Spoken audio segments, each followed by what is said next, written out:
दोस्तों नमस्कार। बिहनिया संजय से मैं कौशल तिवारी। आसमान छूती महंगाई और जमींदोज होते आर्थिक व्यवस्था को लेकर, आर्थिक बदहाली को लेकर अब सवाल क्या पूछा जाना चाहिए सत्ता से। सत्ता की नासमझी ने इन हाल के वर्षों में जिस तरीके से अपनी राजनीति चमकाने की कोशिश की है, रहीसी प्रदर्शन की कोशिश की है, वह इसलिए भी हैरान कर देने वाला है क्योंकि आम आदमी महंगाई के इस बढ़ते दौर से अपना जीवन बचाने के लिए संघर्ष करने को मजबूर है। लेकिन सत्ता का अपना चरित्र है, उसकी अपनी रहीसी है, वह थमने का नाम ही नहीं ले रहा। अब क्या इस परिस्थिति से निपटने के लिए सत्ता ने कोई नया खेल खेलना शुरू कर दिया? तब सवाल यह है कि अचानक एक साथ विभिन्न प्रदेशों में धार्मिक उन्माद के मामले क्यों बढ़ने लगे हैं? क्या यह असल मुद्दे से ध्यान भटकाने की कोशिश है? हम जानते हैं, हमने लोगों को बताया है कि 2025 में राष्ट्रीय स्वयंसेवक संघ का 100वां स्थापना वर्ष मनाने के लिए जबरदस्त तैयारी चल रही है। तो क्या यह धार्मिक उन्माद का वातावरण निर्मित करके 2024 में सत्ता लाने के हिंदूवादियों की यह रणनीति है? क्योंकि एक साथ आप देखिए, ज्ञानव्यापी मस्जिद का मामला हो, मथुरा कृष्ण जन्मभूमि का मामला हो, भोपाल के भोजशाला का मामला हो या ताजमहल का मामला हो, एक साथ चौतरफा पूरे देश में इस तरह का माहौल खड़ा किया जा रहा है कि लोग महंगाई को भूल जाए, बेरोजगारी को भूल जाए, रुपये के गिरते स्तर को भूल जाए और वे केवल मंदिर मस्जिद करते रह जाए। तब सवाल यह है कि क्या इस तरीके से इस देश को बचाया जा सकता है? हमने पहले ही कितने ही बार बताया है कि श्रीलंका की जो स्थिति बनी है और इससे पहले भी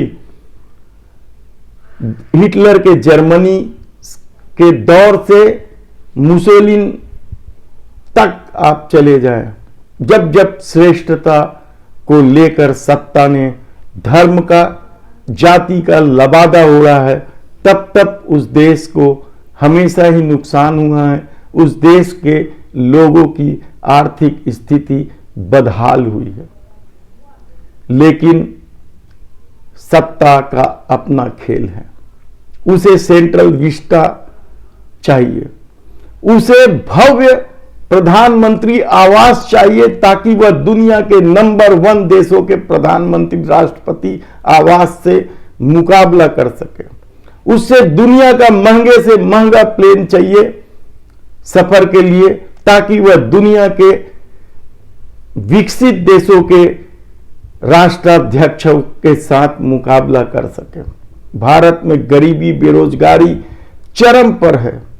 आम आदमी के सामने जीवन जीने का नया संकट खड़ा हो गया है। लेकिन इस सब से ध्यान भटकाने के लिए जिस तरीके से धर्म की राजनीति की जा रही है, गड़े मुर्दे उखाड़े जा रहे हैं, इतिहास को बदलने की कोशिश की जा रही है, क्या इससे भारत सुदृढ़ हो सकेगा? वह विश्व गुरु बन सकेगा? सवाल ही नहीं उठता। क्योंकि हम हाल में ही श्रीलंका का उदाहरण देख चुके हैं। लेकिन यह बात कौन समझाए, किसे समझाए? क्योंकि स्वार्थ आदमी को बौना बना देता है, भय आदमी को बौना बना देता है। इस दौर में विरोध के स्वर को लेकर जिस तरीके से सत्ता ने प्रहार करने का खेल शुरू किया है, उसके बाद बुद्धिजीवी या तो बिकने लगे हैं या दुबक कर बैठ गए हैं। तब सत्ता का आकलन कौन करे? मीडिया की जो खबरें हैं, हेडलाइन है, वह हैरान कर देने वाली है। वह यह नहीं बताएगी कि ताजमहल की याचिका खारिज करते समय किस तरीके से फटकार लगाई गई। वह तो ज्ञानवापी मस्जिद के सर्वे को लेकर ही कोर्ट के फैसले को सबसे सामने रखेगी। ऐसे में क्या होगा इस देश का, कहना बड़ा मुश्किल होता जा रहा है। इधर छत्तीसगढ़ में की राजधानी माना एयरपोर्ट में हेलीकॉप्टर क्रैश होने से 2 पायलट की मौत हो गई। मुख्यमंत्री भूपेश बघेल कांग्रेस के चिंतन शिविर में भाग लेने के लिए उदयपुर रवाना हो गए हैं।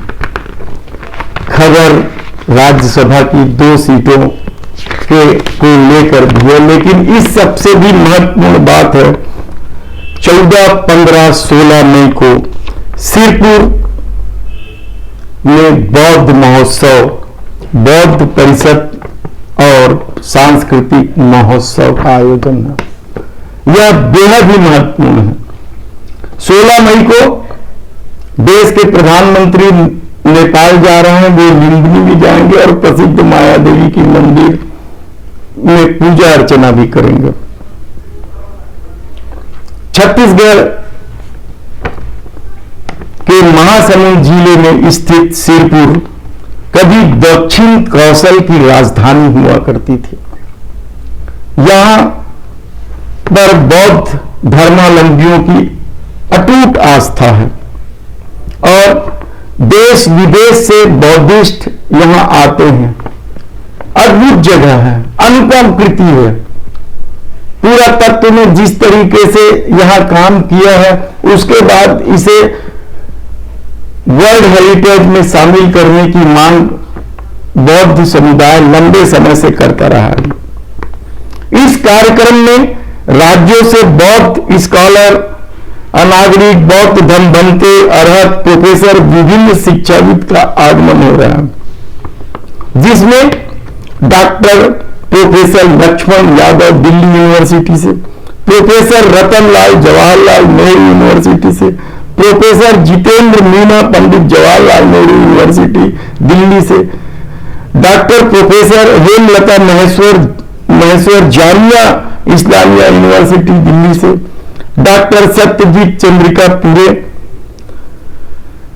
जिन्होंने अशोक सम्राट और उनका स्वर्णिम प्रबुद्ध भारत जैसे विषय पर काम कर रहे हैं, किताबें लिख रहे हैं, डॉक्टर मधुकर कठाने सहित विष्णु बघेल छत्तीसगढ़ से ही, सीनियर एडवोकेट गणपति मंडल उच्च न्यायालय दिल्ली में, लालजी यादव, राम अवतार जैसे कई प्रमुख बुद्धिजीवी यहां आएंगे।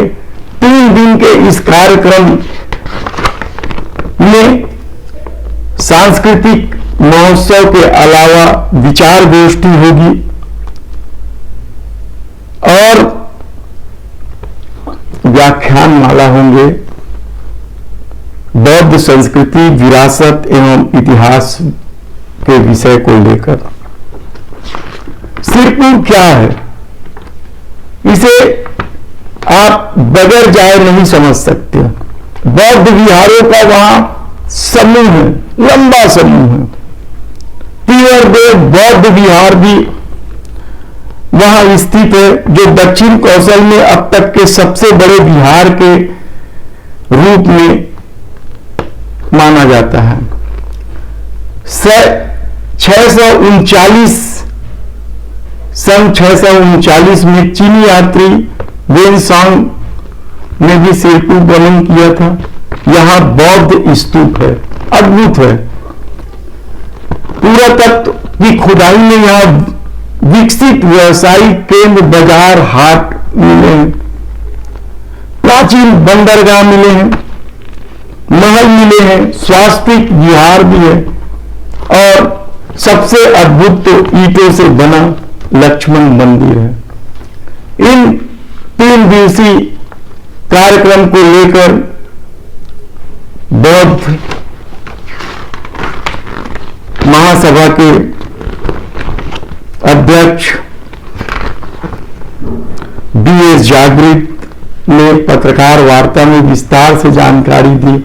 इस दौरान उन्होंने बताया कि देश भर के कई बौद्धिस्ट जो सम्राट अशोक को लेकर किताबें भी लिख रहे हैं, बौद्ध विरासत को लेकर रिसर्च कर रहे हैं, इस तरह के लोग आएंगे। धन्यवाद।